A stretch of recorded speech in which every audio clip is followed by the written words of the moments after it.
القطيعة، أرحامك، إخوانك وأخواتك وأبناؤهم، أعمامك وعماتك وأبناؤهم، أخوالك وخالاتك وأبناؤهم، أبناؤك وبناتك وأبناؤهم، والدك ووالدك والدتك وإن علوا، الجد والجدة.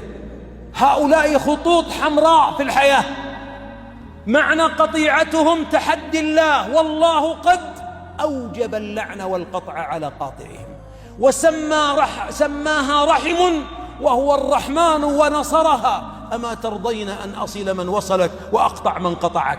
اتق الله، وأقسم بالله إن ذاك العبد القاطع للرحم فاسق، لأنه مرتكب كبيرة، فاسق ولو حفظ الكتاب والسنة، لأن الله وعد، ومرتكب لكبيرة، لأن الله إذا لعن بإجماع علماء الإسلام، الله إذا لعن عبد فقد خرج من العدالة والإيمان وتمام الإيمان إلى الفسق، لأنها كبيرة من كبائر الذنوب. توعد الله صاحبها باللعن وبالقطع وبالغضب.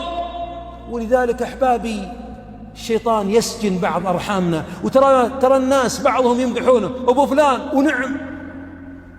ونعم الجيرانه أحيانا، ونعم الزملاء في العمل، ونعم لأخوياه في البر وفي الطلعة وللمكشات، ونعم أبو فلان، لكن ويستحق نعم ولا 1% منها.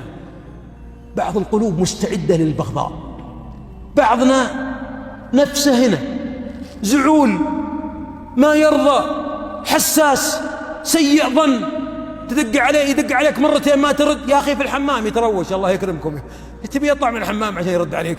لا، الشيطان يقول لا، ولا يقطع، تدق عليه ويقطع، الله يقطع رزقه وراسه، يقطع في وجهي. يا أخي يصلي الضحى عند أمه ما يبي يرد على أحد، مريض.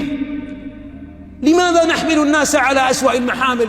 بعض قلوبنا مريضة، مهي بسليمة، حساس، ولذلك تلقى بعضهم يقولوا له رد رد رد، يتصل عليه 5 إلا واحد، رد هلو، ليه وش فيك مرتاح؟ قال هذا لو يدق 3 دقات ما رديت يبي لنا قبيلة تصلح بيني وبينه، نقبل عليه إقبال.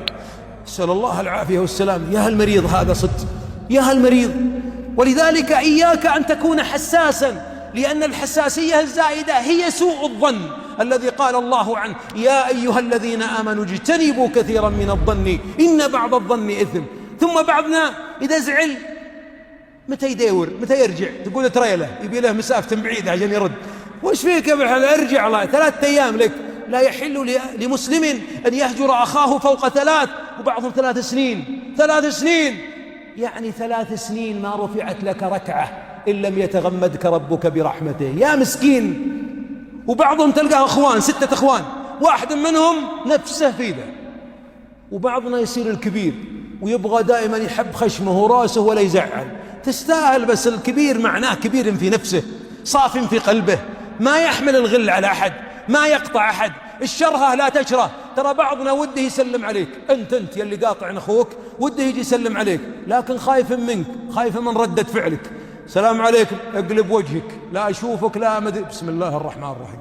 وبعضنا لا يقبلك لكن يشرح عليك، الله أكبر، اكبر راسك يا ابو فلان، ذيك الأيام يومك كذا، وتبدأ تلوم. اللوم الدائم يجعل القلب يا أحبابي، يجعل الناس ينفرون منك. دعوة أيها الأحباب أن نبعد عن اللوم. يوسف عليه الصلاة والسلام 37 سنة معذب، مبعد عن أمه وعن أبيه، فلما توقف أمامه إخوانه، وقبل ما يجون إخوانه، ولما جعل الصواع في رحل أخيه وجاء أخوه بنيامين، قالوا له إن يسرق فقد سرق أخ له من قبل.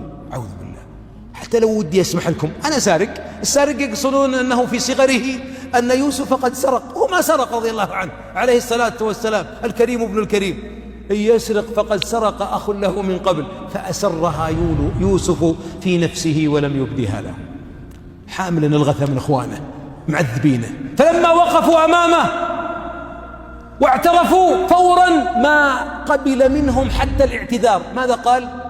لا تثريب عليكم اليوم يغفر الله لكم. خلاص.